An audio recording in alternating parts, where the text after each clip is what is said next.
porte le nom de Saint-Martin. Des consultations pour un bon nombre d'habitants de ce quartier. Il faut dire qu'à Rebeuss également, le petit commerce se développe à travers plusieurs endroits. Nous parlons dans la rubrique économie de ces petites et moyennes entreprises. Elles sont 30%, elles font 30% du PIB, mobilisent 60% de la population active. La problématique de leur financement reste centrale. La rubrique au cœur de la rubrique économie du jeudi nous parle des mécanismes existants face aux garanties bancaires jugées onéreuses ce soir. Coup de projecteur sur deux fonds destinés au financement, le fonds JIP et le fonds 6. Bonsoir à tous. Le président Macky Sall était l'invité du MEDEF ce jeudi à Paris. Le mouvement des entreprises de France a reçu le message du chef de l'État qui appelle le patronat français à être plus agressif pour profiter des opportunités d'affaires au Sénégal. La rencontre a été l'occasion de parler de nouveaux partenariats. Aboubakry Kane. Sur la rue Simarosa dans le 16e arrondissement, le pavillon Kléber accueille la rencontre entre le président Macky Sall et le patronat français. Dans un monde où la compétition est de plus en plus soutenue et ouverte, la France est un des partenaires privilégiés du Sénégal. Les entreprises françaises détiennent le premier rang des investissements directs étrangers. Aujourd'hui encore, plus de 70 chefs d'entreprise manifestent leur intérêt pour booster leurs relations d'affaires avec le Sénégal. Et cela, c'est parce que les réformes engagées par le chef de l'État pour améliorer l'environnement des affaires attirent davantage les investisseurs à travers un partenariat gagnant-gagnant. Depuis votre élection en 2012, vous incarnez la rupture. Vous vous êtes attaché à mettre l'accent sur la bonne gouvernance. Ici, beaucoup en sont les témoins. Vous avez aussi attaqué quelque chose de très difficile, la lutte contre la corruption.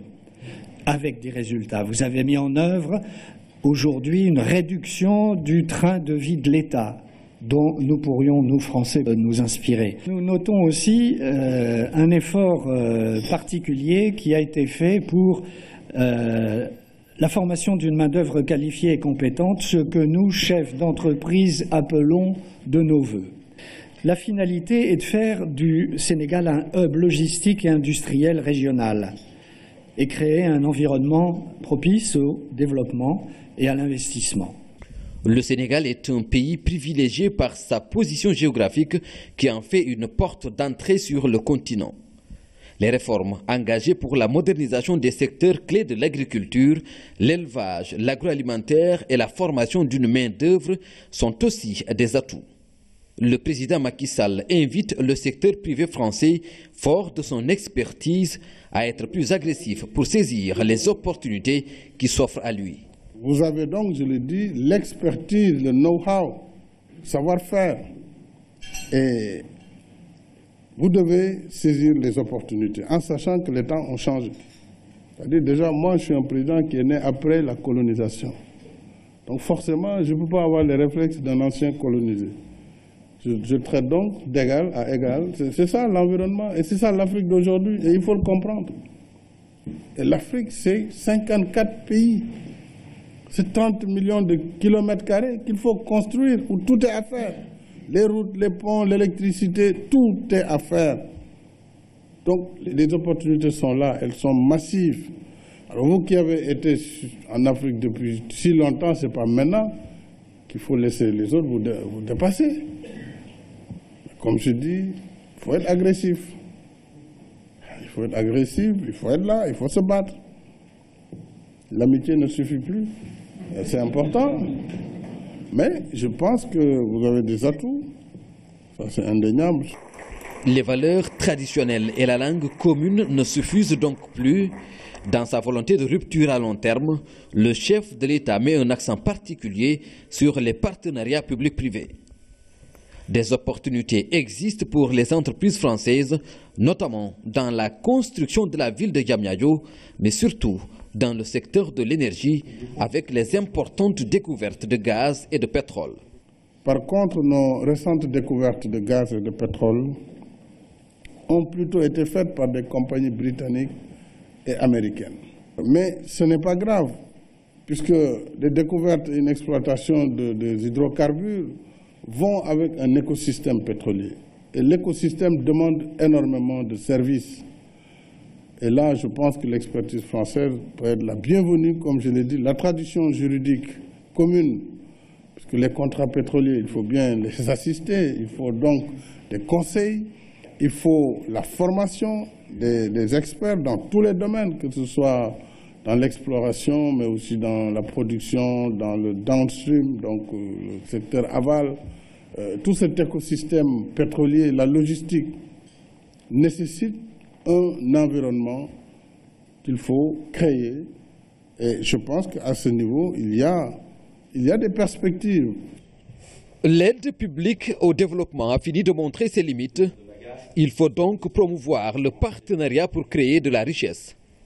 Et les bonnes performances macroéconomiques du Sénégal devraient encourager le secteur privé français à renforcer sa présence en termes de volume d'investissement.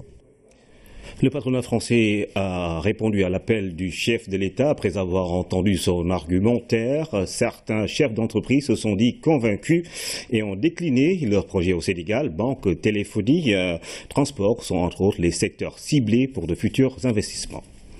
Nous allons pouvoir démarrer très vite le déploiement de la 4G. Donc c'est la nouvelle technologie de la téléphonie mobile qui va changer complètement l'expérience de nos clients sur l'Internet mobile. Vitesse de navigation, capacité de téléchargement de fichiers, consommation de l'image sur les smartphones et les tablettes. Donc c'est un grand investissement, une bonne nouvelle je crois pour le Sénégal, pour Dakar qui sera une des premières grandes villes africaines connectées entièrement à la 4G. Et par ailleurs bien sûr Sonatel poursuit l'ensemble de ses investissements sur ses réseaux fixes et mobiles. Pour apporter sa contribution au plan Sénégal émergent et doter ce pays des infrastructures de connectivité qui sont nécessaires aujourd'hui. Notre priorité va d'abord au financement des entreprises, des PME, des grandes entreprises, de la création d'emplois, de la création d'activités. C'est extrêmement important pour l'économie. Nous prêtons une grande attention au financement de l'infrastructure. Il y a beaucoup de projets, des projets de transport, des projets qui sont importants. Donc nous avons parlé de ceci. Nous avons parlé également du financement du logement et des besoins de la population. Donc nous avons une activité diversifiée, tant par la BICIS que par le groupe BNP Paribas de Paris. Nous complétons nos financements pour avoir la meilleure offre possible. Alstom est extrêmement fier de pouvoir participer à ce projet, un projet emblématique pour Dakar, pour le développement de Dakar, mais un projet emblématique pour toute la région, car cela va lancer le transport urbain et périurbain dans la région. Et donc Alstom va fournir les rames de matériel roulant sur cette liaison TER. Nous sommes engagés à appuyer le Sénégal sur le matériel roulant et pourquoi pas demain sur le système également, mais aujourd'hui nous travaillons avec Apix, notre partenaire, sur le matériel roulant. L'Ecobus s'est associé au ministère et aux différents opérateurs locaux dans un plan ambitieux, je dirais, de renouvellement de la flotte de transport public au Sénégal et à Dakar. Et c'est une collaboration que nous continuons et avec, je l'espère, la possibilité de pouvoir clôturer un large contrat dans le cadre de ce renouvellement. C'est un renouvellement qui va bien au-delà juste de Dakar, malgré Dakar et ses propres problèmes de transport, et de pollution, mais c'est un projet qui va au-delà de ça. Je dirais c'est un projet pour le Sénégal, mais au-delà de ça, on souhaiterait, autant qu'Ecobus, de voir le Sénégal devenir également une plateforme pour toute la région. Hier à Paris, le chef de l'État a accordé une série d'audiences à des autorités politiques et à des investisseurs. La reprise de la Sunéor, l'exploitation du gaz, la lutte contre la faim ou encore le financement de certains projets étaient abordés. Ces personnalités se disent prêtes à accompagner le Sénégal dans le cadre du plan Sénégal émergent. Le président de la République a toujours invité le système bancaire à soutenir et accompagner les initiatives d'investissement, notamment du secteur privé national. À Paris, la Société Générale et la Banque publique d'investissement ont réaffirmé leur volonté et leur engagement à renforcer leur présence dans le développement de l'économie locale. Nous sommes la deuxième banque du pays. Nous contribuons au financement de l'économie et je lui ai aussi réaffirmé notre engagement à accompagner le Sénégal dans ses grands projets stratégiques. Le plan de développement stratégique avec des projets d'infrastructures aéroportuaires, ferroviaires et bien entendu l'accès du Sénégal aux financements internationaux pour financer ces projets. Et on dit aux entrepreneurs français qu'il faut qu'ils aillent en Afrique, et en particulier au Sénégal. Et on est prêt à les accompagner en financement. Donc on leur fait des crédits qui leur permettent de se déployer, on leur fait de l'investissement en fonds propres qui leur permet de se structurer, on les accompagne avec nos partenaires dans des missions commerciales, on les met en relation avec d'autres entrepreneurs, en particulier sénégalais ou africains. Le groupe Avril est lui intéressé par la reprise de la société sénégalaise des oléagineux, Sunewar. Il se propose de conduire une étude pour identifier les marges de progrès dans la filière arachide sur la qualité des semences et le niveau de la production. Ce qu'on souhaite, nous, c'est finalement développer à la fois une partie production, une partie industrielle et avoir cette dimension filière. Pourquoi? D'abord parce que c'est une valeur ajoutée pour le Sénégal, c'est beaucoup d'emplois, et puis c'est plutôt que de faire de l'exportation de graines en brut, c'est garder finalement justement toute cette valeur ajoutée au niveau du Sénégal. Sécuriser la production et garantir l'investissement, c'est le défi que se lance ce groupe.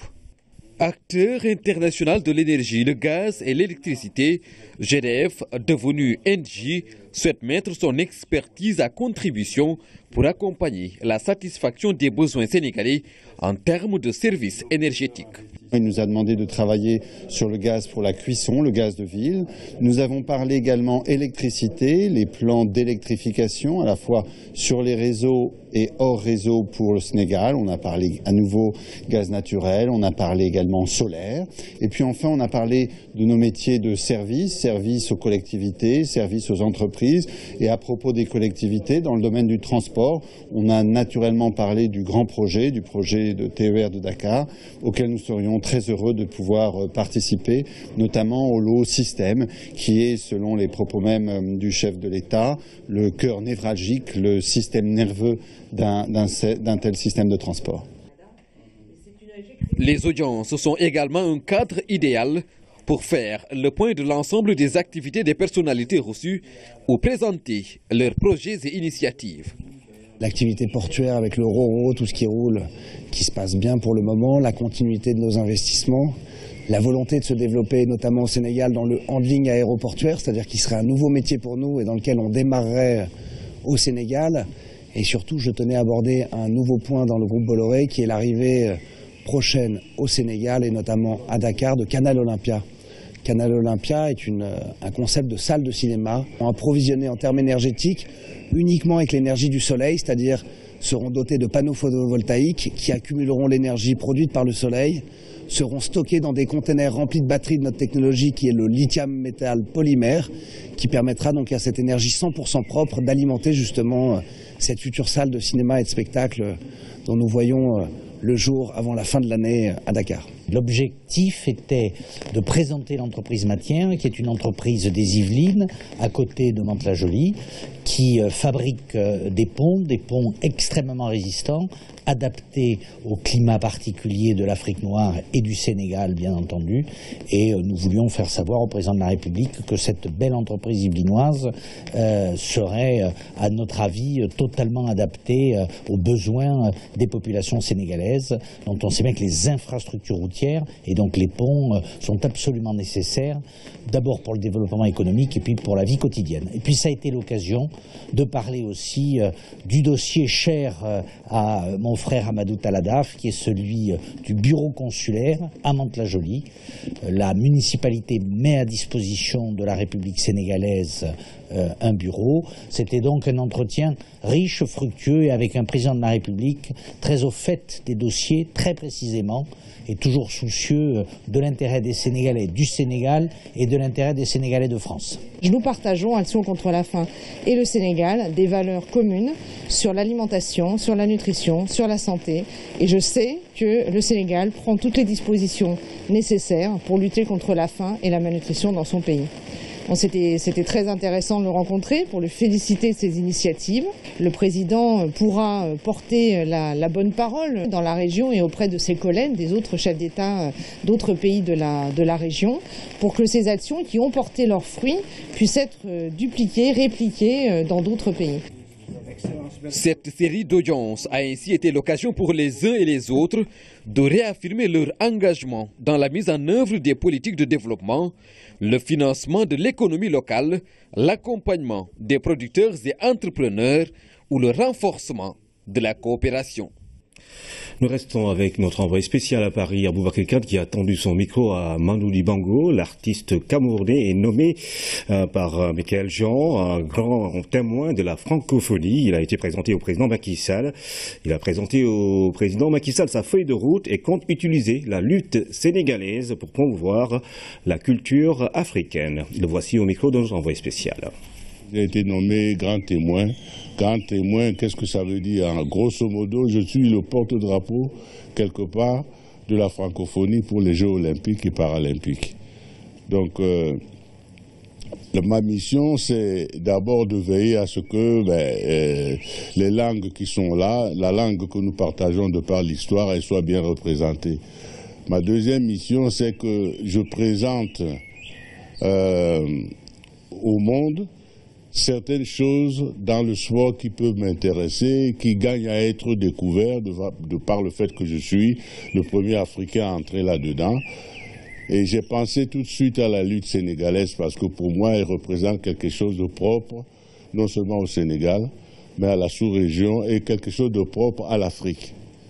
Donc, qu'elle soit représentée, que les millions de gens qui vont participer voient ça, c'était donc une partie de ma mission, de demander un peu au président un support quelque part pour que ça soit représenté. Et la troisième mission, c'est que nos diversités que nous avons dans la francophonie, culturellement parlant, artistiquement parlant, soient représentées également, offrir au public un bouquet d'artistes francophones dans la diversité. Des jeunes ont créé une chanson en français qui va être reprise par tous les artistes des délégations, de façon à ce qu'on puisse voyager autour d'une chanson dans la même langue. La présidente de la République du Libéria est à Dakar depuis cet après-midi. Son Excellence Ellen Johnson Sirleaf est au Sénégal dans le cadre de la session ordinaire de la conférence des chefs d'État et de gouvernement qui s'ouvre ce 4 juin à Dakar. Elle a été accueillie à son arrivée par Madame Aminata Tall, présidente du Conseil économique, social et environnemental, du ministre des Forces armées Augustin Tine et d'une forte délégation. Plus de 2000 milliards de dollars, c'est le volume des financements islamiques à travers le monde. Le Sénégal veut profiter de cette manne dans le cadre des projets prévus dans le plan Sénégal émergent. Ce matin, c'est ouvert à Dakar, à Diamniadio, au Centre international de conférence Abdou Diouf, le 4e forum international sur le financement islamique. Maman Moussagnan. Dans un environnement économique mondial de plus en plus confronté à des crises financières récurrentes et au tarissement des investissements, les finances islamiques ont un grand rôle à jouer. Dès lors, le gouvernement du Sénégal, fort de ce constat, a décidé de s'appuyer sur les nombreuses opportunités offertes par le financement islamique pour accompagner le plan Sénégal émergent. La modélisation graduelle de l'économie sociale vers une économie formelle qui est un objectif du plan Sénégal émergent nécessite de s'appuyer sur une finance socialement responsable. C'est à ce titre que je voudrais saluer à sa juste valeur la pertinence du thème qui porte sur la finance islamique au service du plan Sénégal émergent. Le 4e forum international sur la finance islamique constitue ainsi une solution idéale pour mettre en œuvre des priorités du PSE. C'est le cas dans beaucoup de pays engagés dans une quête d'émergence. Les besoins en financement d'une telle ambition qu'est le PSE sont en perpétuelle évolution. Notre conviction est que la finance islamique constitue dès lors une source additionnelle appelée à jouer un rôle de premier plan dans la réussite du PSE. La finance islamique représente en effet un grand potentiel pour notre pays en termes de génération d'investissements directs étrangers et de financement alternatif. 3 ateliers vont réunir des experts, des bailleurs de fonds, des représentants de l'État, des PME pour échanger sur ces financements innovants. Je pense qu'il y a une grosse opportunité d'exploiter ces fonds. On parle d'un volume mondial de plus de 2 000 milliards de dollars avec un taux de croissance de plus de 25%. Et toute la part de l'Afrique de l'Ouest ne dépasse pas 5%. Avec les financements innovants, on a beaucoup de choses à capter. La finance islamique au service des PME et des institutions financières, l'investissement islamique dans le boom des services financiers en Afrique, le financement des collectivités locales sont entre autres les questions qui seront débattues. B2B in Africa, la 3e édition, s'est ouverte ce matin à Dakar. Des entreprises du Sénégal et du Maroc, privées comme publiques, évoluant dans 10 secteurs d'activité, ont l'opportunité de nouer des partenariats. 1500 rencontres B2B sont prévues, nous dit Abou Mbaye. Embouteillage à la porte du B2B Sénégal-Maroc. Quand les entreprises des deux pays se rencontrent, chacune y gagne et personne n'y perd. La coopération économique ne s'en portera que mieux au bénéfice d'une croissance portée par des PME qui ont besoin de se redéployer. Ce que nous cherchons, c'est d'avoir des partenariats forts. Aujourd'hui, nos petites et moyennes entreprises ont besoin de se bonifier avec une expertise étrangère. L'économie marocaine aujourd'hui est la 5e économie africaine. Elle est très proche de l'Occident.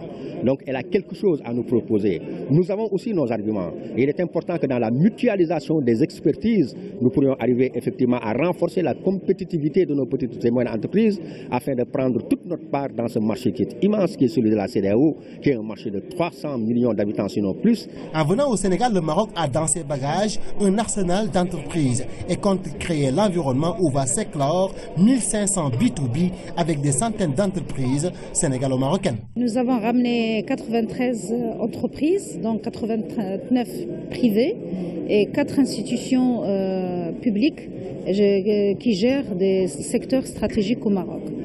Donc 93 entreprises pour une dizaine de secteurs. Ce groupe d'entreprises, il est inscrit aujourd'hui pour 1500 B2B, donc programmés pour cette journée, avec 570 entreprises sénégalaises. Notre message aujourd'hui, c'est de pas de s'asseoir à une table de B2B et de parler entreprise à entreprise, mais vraiment penser global, une vision régionale, comment leurs filières auxquelles elles appartiennent peuvent se compléter ensemble et créer des écosystèmes panafricains pour un meilleur label Made in Africa. Le secteur privé sénégalais ne sera pas en reste pour jouer sa partition. On a besoin quand même d'élargir les partenariats en ce qui concerne les investissements et surtout les investissements avec nos partenaires traditionnels. Le Maroc a toujours manifesté un grand intérêt pour notre pays. Ce forum d'affaires consacre la 3e édition des rencontres B2B in Africa. Aujourd'hui, le secteur privé a un grand rôle à jouer dans le renforcement de cette coopération. Ainsi, cette rencontre B2B permettra aux entreprises des secteurs de l'automobile, de l'électricité, des BTP, du commerce, du transport logistique, entre autres, de créer un partenariat fort qui va renforcer la coopération économique sénégalo-marocaine. Lancement du programme d'appui à la création d'opportunités d'emploi verts au Sénégal. Ce jeudi, les objectifs et la stratégie du PASSEV ont été livrés aux parties prenantes. 5 millions de dollars sont nécessaires pour la mise en œuvre de ce programme de lutte contre la pauvreté. Les femmes et les jeunes sont mis à contribution pour la gestion durable de l'environnement. Fatou Sakho. Après plusieurs années d'efforts, de concertation et de compromis, les activités du PASSEV sont officiellement lancées. Promouvoir l'emploi vert pour lutter contre la pauvreté et protéger l'environnement, tel est l'objectif global du programme qui a pour horizon 2020. L'objectif est de créer fatalement 10 000 emplois au Sénégal, emplois verts, dont 4 000 directs et 6 000 indirects. Pourquoi je dis fatalement? Parce que notre souci, effectivement, c'est de préserver l'environnement, c'est dans la gestion de la durabilité environnementale que nous créons ces emplois. Et donc c'est un programme que nous lançons aujourd'hui qui a un budget de 5 millions de dollars, dont nous avons tout de suite mobilisé les 3 millions de dollars qui sont sécurisés. Et nous n'avons pas voulu attendre pour que tout le budget soit bouclé avant de lancer. Un grand saut qui atteste de la volonté des autorités à résorber les 200 000 demandes d'emploi qui arrivent chaque année sur le marché du travail. Il y a cette volonté que le gouvernement du Sénégal a démontrée dans la promotion de l'économie verte.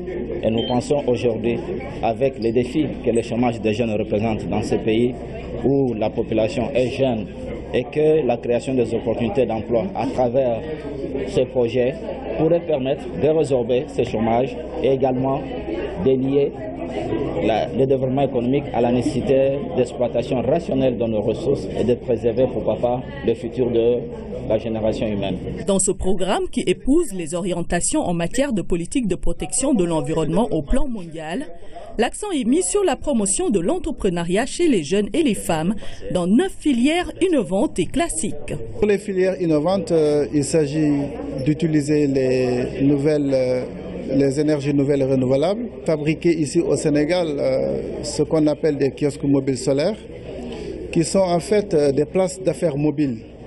Il s'agit également de promouvoir une filière de production d'eau potable, la production d'équipements solaires, une filière qui concerne des caissons isothermes pour les jeunes qui sont dans le domaine de la vente du poisson et du lait. Pour les filières classiques, on en a plusieurs. Il y a l'aquaculture, il y a l'écotourisme, il y a la valorisation des produits forestiers non linéaires. La création des richesses basée sur l'emploi vert et durable, une opportunité qu'offre le PASEV aux populations des 6 zones écogéographiques. D'une durée de 5 ans, ce programme est un pas important dans le développement d'une économie verte au Sénégal. 400 millions de francs CFA d'économie en l'espace de 3 mois seulement. C'est ce qu'ont donné les résultats du programme d'analyse et de suivi et de réduction du secteur public. Le SARDEL est mis en place pour rationaliser l'utilisation de l'énergie, surtout la consommation au niveau de l'administration publique. Philomène Constance Tiagne. Avec 7000 polices d'abonnement pour une facture de 30 milliards par an, le plus grand client de Sénélec est sans nul doute l'administration publique. Cette dépense énergétique jugée irrationnelle a conduit à la mise en œuvre du programme SARDEL. Les résultats obtenus après 3 mois d'exécution ont été satisfaisants. Nous avons apporté un certain nombre de corrections, des corrections qui n'ont pas nécessité des investissements. Donc, ce qui nous a permis, dans le dernier trimestre de 2015, d'économiser, en tout cas, ou de faire économiser à l'État plus de 400 millions. Donc, si nous passons au deuxième niveau de correction, les corrections techniques, l'étape qui est déjà budgétisée, en tout cas pour 2015, chez nous à l'AM, cela va nous permettre d'acheter des batteries de condensateurs, de les utiliser, et cela va nous permettre de faire économiser davantage, en tout cas, à l'État, en tout cas beaucoup de finances, quoi. Et cet argent économisé au profit de l'État du Sénégal sera ou bien est en train d'être injecté dans d'autres secteurs sociaux, comme les bourses de sécurité familiale, la couverture maladie universelle, la gratuité de l'hémodialyse, la gratuité des soins des 0 à 5 ans, et ainsi de suite. Ce programme est l'un des leviers phares du plan de relance du secteur de l'électricité. Son impact ne se limite pas seulement à l'économie financière, mais va aussi bénéficier aux populations. Au-delà maintenant des questions d'ordre financier et économique, c'est des questions d'ordre sociétal qui se posent, parce que les énergies dont on parle, pour les produire, il faut aller puiser dans les énergies fossiles, les ressources fossiles, ou le charbon de bois, ou etc. Et ça, c'est des ressources qui sont malheureusement épuisables, qui vont finir bientôt. Mais dont aussi l'utilisation irrationnelle impacte, comme nous le savons tous, l'environnement par tous les changements climatiques qu'on est en train de voir et de subir. Et donc, au-delà des questions simplement d'argent, c'est des questions de survie de notre humanité qui est en jeu. Et c'est pour ces raisons que chacune et chacun d'entre nous est interpellé. Avec la conduite et le suivi du programme SARDEL, l'État du Sénégal pourrait économiser plus d'1 milliard de francs CFA d'ici à la fin de l'année. Bignona est la deuxième étape de la visite du ministre de l'Hydraulique et de l'Assainissement dans la région de Ziguinchor. Sur place, Mansour Faye s'est rendu dans plusieurs localités où l'accès à l'eau est un casse-tête. Il a aussi informé les populations des travaux qui vont démarrer pour régler définitivement ce problème. Kaltom Keir. S'il y a une visite que les populations de Bignona ne vont pas oublier de sitôt, c'est bien celle du ministre de l'Hydraulique et de l'Assainissement. De Hong à Thionkessil en passant par Djignaki et Kabyline, le constat est le même. L'accès à l'eau potable est un problème dans ces localités. Sur 24 villages, un seul village qui a de l'eau. Et l'eau n'est pas régulière même à Wongou-Kobe. Nous avons demandé par les services de l'hydraulique l'implantation d'un forage à Djignaki, l'implantation d'un forage à Baranlir et l'implantation d'un autre forage à Biti-Biti, pour prendre en charge toutes les populations des 25 villages de cette commune. Les populations ont des difficultés d'approvisionnement en eau potable pour les besoins domestiques, surtout lors des grands événements, et pour abreuver un secteur très important avec des puits traditionnels qui tarissent en permanence en saison sèche. À Thionkessil, les infrastructures ne manquent pas. Un château d'eau et 2 forages ont été construits depuis des années, mais ils tardent à fonctionner. Un château d'eau a été construit, ainsi que les 2 puits. À ce jour, les travaux sont achevés, mais la mise en service demeure une nébuleuse pour les populations de Thionkessil depuis 5 ans. Si dans certaines localités, avoir le liquide précieux nécessite beaucoup d'efforts, d'autres par contre, comme Dimandi, n'ont plus ce problème. Aujourd'hui, c'est fait. L'eau est arrivée à Dimandi à travers un branchement par le forage de Kanyawon et donc il reste tout simplement à conduire l'eau jusqu'au niveau des ménages. Cette visite a permis au ministre de faire un état des lieux de la situation hydraulique du département de Bignona, des Kanolaï jusqu'au cœur du Bluff. Face à cette situation, Mansour Faye annonce une bonne nouvelle. Dans le cadre du programme d'urgence de développement communautaire sur le financement des Exim Bank, une trentaine d'ouvrages de systèmes d'alimentation en eau potable qu'on appelle les multivillages verront le jour dans le département de Bignona. Et ceci se réalisera dans les meilleurs délais. Dans moins de 2 mois, les entreprises en charge de ces travaux vont venir s'installer dans la commune de Bignona. Dans chaque localité, un accueil chaleureux a été réservé au ministre et à sa délégation. L'étape de Bignona a été riche en culture. Nous reparlons de la visite du ministre de l'Agriculture à Louga. Dernière étape, le village de Kébénent, à 7 km de la commune de Louga. Sur place, le ministre s'est réjoui de l'implication des femmes et des jeunes dans les fermes réalisées par le PASA Lumakaf. C'est un projet d'appui à la sécurité alimentaire qui a su relever le défi de l'emploi rural et de l'autonomisation économique des femmes. Pendambo. Dans le cadre de la mise en œuvre de la Convention de financement du programme d'accompagnement des initiatives citoyennes de la société civile, l'Union européenne a appuyé l'initiative prospective agricole et rurale IPAR pour alimenter la réflexion dans le domaine de l'alimentation et la sécurité alimentaire. C'est dans ce cadre qu'une étude a été menée sur les subventions agricoles. Il faudrait redéfinir le terme de gros producteurs pour pouvoir inclure là-dedans des gens qui vont effectivement sur le terrain et travailler la terre pour booster l'agriculture. Cette table de concertation organisée par le ministère de l'économie, des finances et du plan a permis d'avoir des échanges fructueux entre autorités étatiques et acteurs de l'agriculture. C'est important de pouvoir suivre chaque étape de mise en place de la subvention afin de déterminer les véritables responsables, mais également afin de permettre à ce que ces subventions-là arrivent aux véritables destinataires. Face à ces contraintes et aux nombreuses pertes dans le circuit de distribution, des commissions ont été mises en place. Objectif, chercher à mieux améliorer la traçabilité de ces subventions. Je crois que c'est un atelier assez important et l'Assemblée nationale a besoin de ces informations, de ces données-là pour pouvoir mener le plaidoyer nécessaire, pour pouvoir améliorer ces pertes si elles sont évaluées aussi bien dans la subvention, mais aussi bien au niveau des pertes agricoles. Nous pouvons maintenant veiller à ce qu'il y ait une meilleure politique agricole au Sénégal. La rencontre a permis aux autorités ayant en charge les politiques de promotion agricole de faire le point sur les rapports subventions, productivité, croissance économique. La semence, elle est essentielle. Les engrais, nos sols sont pour l'essentiel aujourd'hui lessivés, en particulier dans le bassin arachidier. Le gouvernement, chaque année, dégage une enveloppe de plus de 5 milliards de francs pour le matériel de culture atelier. Et pour ce qui concerne les cultures type irrigué, il y a une subvention extrêmement importante. En 2012, l'agriculture représentait 0,01% de la croissance. Aujourd'hui, l'agriculture, de façon globale, représente quasiment la moitié des points de croissance. À l'issue des échanges, les différents acteurs sont unanimes sur la nécessité d'accompagner l'État et les producteurs à améliorer les pratiques et les impacts des subventions pour une agriculture sénégalaise plus performante. Suivi du programme national d'autosuffisance en riz, la SAED se déploie sur le terrain dans la vallée du fleuve Sénégal. Le niveau d'exécution est jugé rassurant par les techniciens à la Mintoré.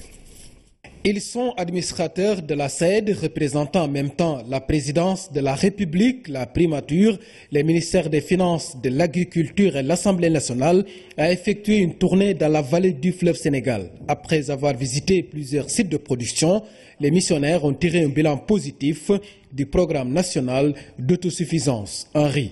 Cette visite me donne entière satisfaction et ça confirme donc l'autosuffisance alimentaire, la possibilité d'atteindre l'autosuffisance alimentaire en 2017.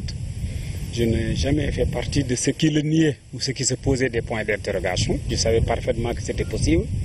En tant qu'administrateur qui vit de très près ce qui se passe, mais aussi qui vit sur le terrain le travail immense que la SAED et les producteurs sont en train de mener. Nous sommes dans un domaine où il ne s'agit pas uniquement de venir faire des réalisations, mais aussi il faut veiller au maintien, à l'entretien et essayer de voir comment aller progresser un peu dans l'excellente initiative qui est déjà prise. Le développement de l'activité risicole ici dans les périmètres du marabout Serigne Moussa Mbaké Nawel a une portée à la fois philosophique et productive, intimement liée à la vision du chef de l'État. Autosuffisance alimentaire, autosuffisance en riz. Si nous avons fexe ba réew mépp mu dugg ci seeni bopp ñu xam ko di ko waxtaanee ba ka nekk Dakar te mës la teg bëtam ci ay tool ka nekk Touba mës la teg bëtam ci ay tool bu ñu ko laajee lan mooy autosuffisance en riz mu wax ko loolu rek bu ci yamoon doy na sëkk ndam. À l'image du maire de Diama, les collectivités locales sont appelées à jouer leur partition pour l'atteinte des objectifs. Il se situe à 1 600 000 tonnes de paddy. Il y a quelques années, les gens pensaient pas à l'agriculture. Tout le monde partait dans les voyages, allait dans les autres pays. Et aujourd'hui, la jeunesse de ces pays, la population monde rural reste sur les terres, cultiver et valoriser la terre. Et un jour, la terre est partenaire. Les administrateurs de la SAED se sont réjouis des investissements de l'État et du niveau d'exécution du programme national d'autosuffisance en riz. Le dynamisme des producteurs de la vallée a été aussi salué. Le dossier du jour est consacré à la mangue. La région naturelle de la Casamance détient 60% de la production au Sénégal, mais seuls 10% sont exportés selon les statistiques de l'ACPEX. Pour renverser la tendance, une formation a lieu sur les normes sanitaires et d'hygiène. En attendant la période des variétés les variétés telles que le quinte et le quête. Pour l'instant, ce sont d'autres variétés qui ornent les étals des marchés de Ziguinchor. Le dossier est signé Moussa Mané. Des bassines remplies de mangues en train d'être déchargées du car par un jeune apprenti. La scène se passe au marché Saint-Maur de Ziguinchor. Il en est ainsi depuis le début de la saison des mangues. Nous vendons des mangues Djourou et Sierra Leone. Ces mangues viennent des Kalonai. Si on ne les amène pas, elles vont pourrir. C'est ici que j'achète les mangues pour ensuite les revendre chez moi. Déjà, elles ornent les étals et les trottoirs du marché. Toutes les couleurs et toutes les saveurs sont représentées. Il suffit tout simplement de demander et on vous énumère leur nom. Les mangos Sierra Leone, les mangos sucre, les mangos papaya. Wow. Ak bi yep mango papaya. Li moy mango djouri. Li moy mango solaire. Ce n'est pas encore la grande période, mais on note déjà des grincements de dents entre commerçantes et détaillantes sur les prix fixés au niveau du marché. Car, comme tout produit fruitier, la mangue subit à son tour la loi de l'offre et de la demande.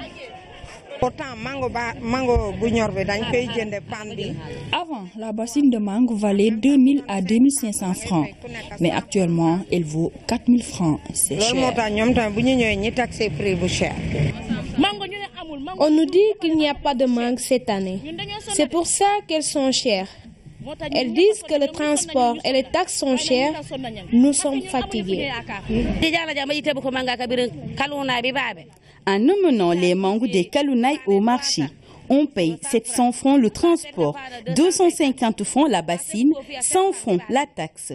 Et elles nous demandent de diminuer le prix. On voit que ça ne nous arrange pas. Pour avoir une idée claire des propos des unes et des autres, nous nous sommes rendus à Djibélor, à quelques kilomètres de Ziguinchor, sur la route d'Oussouye, plus précisément dans l'exploitation de Gérard, l'un des plus grands producteurs de mangue du coin. Un tour dans son verger nous a permis de constater que la production n'est pas abondante cette année. Ici chez Gérard, on a des variétés qui commencent, telles que les Khaden, on en a, qui commencent à mûrir. Mais les Boyans, actuellement, on n'en a pas comme avant. Et plus les Ulrigol qui commencent à mûrir. On a une variété aussi qu'on appelle Irune. Ça va bientôt comme démarrer aussi. C'est le constat que j'ai fait. On n'a pas assez de mangue cette année. Ouais, on n'a pas assez de mangue. Pour autant qu'on parle de production moindre de la mangue en Casamance, le constat cache une autre réalité au port de Ziguinchor. Mises dans des paniers et cartons bien emballés, ces mangues qui viennent d'un peu partout vont prendre bientôt la direction de Dakar.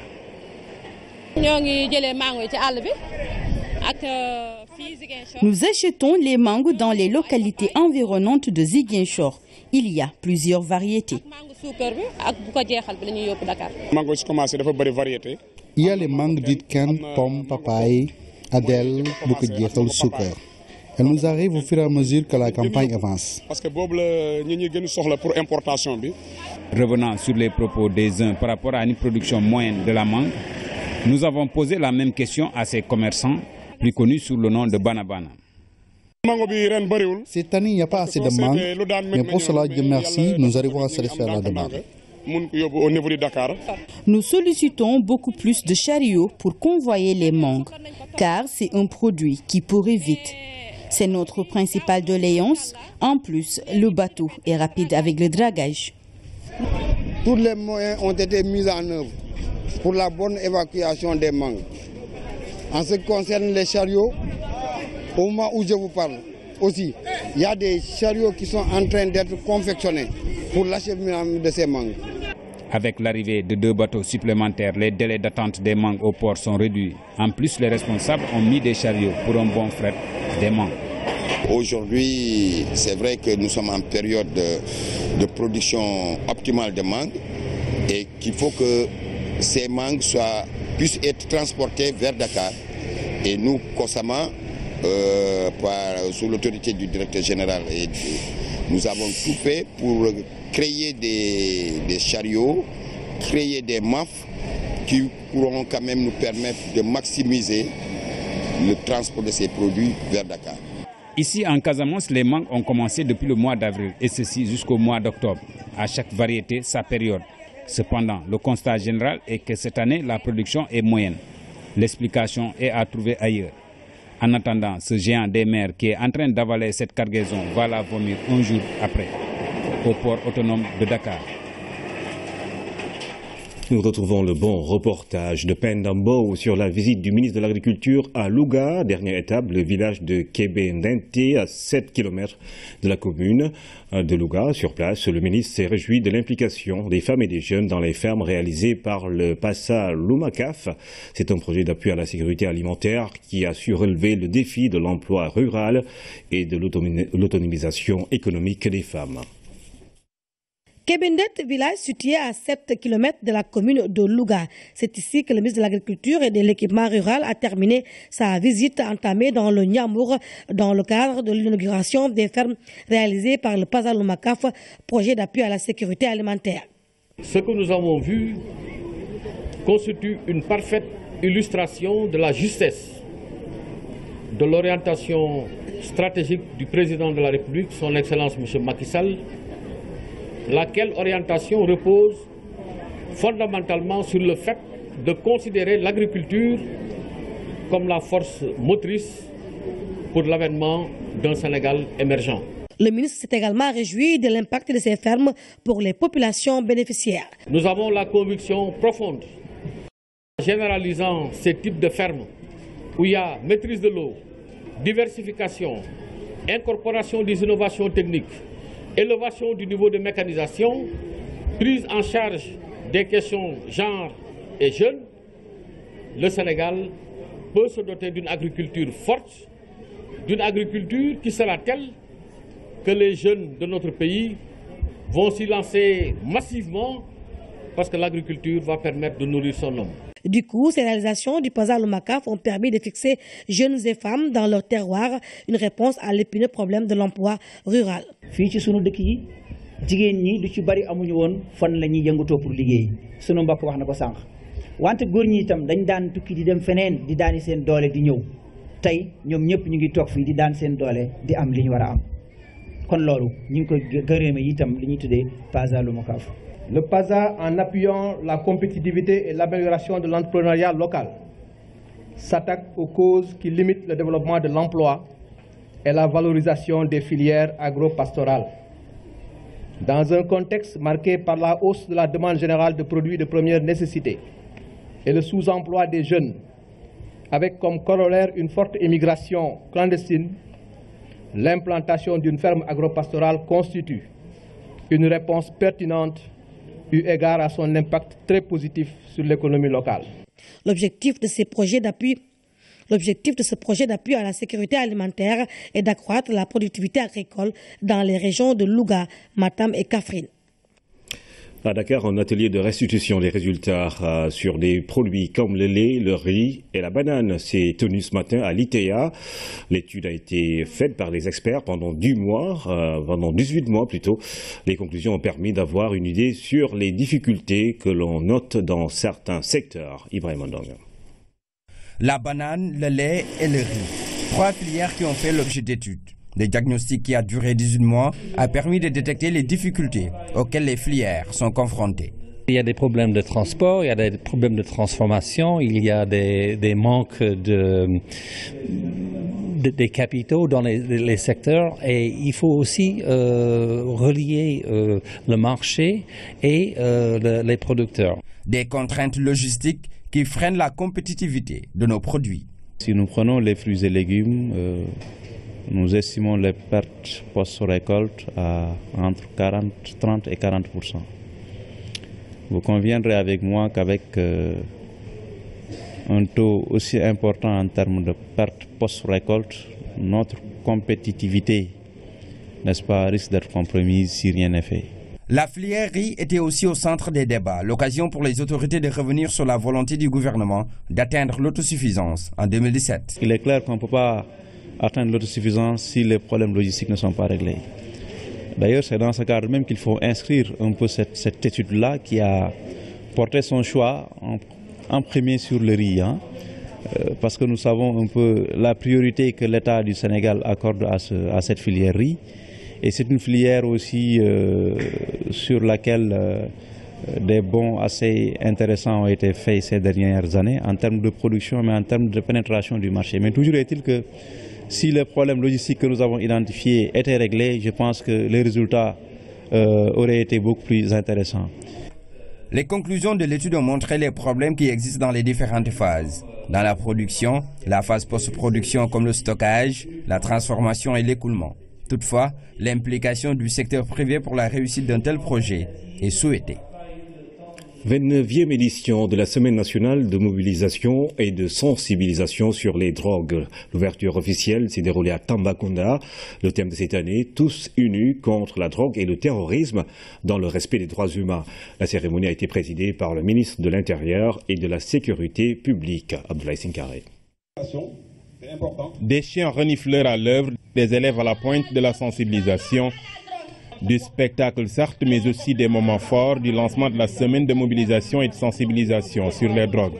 Dans cette semaine, nous irons dans les quartiers pour faire de la sensibilisation et discuter avec les populations. Nous ne voulons pas nous arrêter à cette journée. Nous voulons que cette journée soit l'occasion d'identifier tous ceux qui sont organisés autour de cette problématique pour qu'on mette sur pied une plateforme de lutte contre la drogue et contre le terrorisme. L'ouverture de cette 29e édition se tient à Tamba à la suite d'une requête du président du conseil départemental, conscient qu'il est de la gravité de la menace. La criminalisation du délit de trafic de drogue depuis des années montre que le Sénégal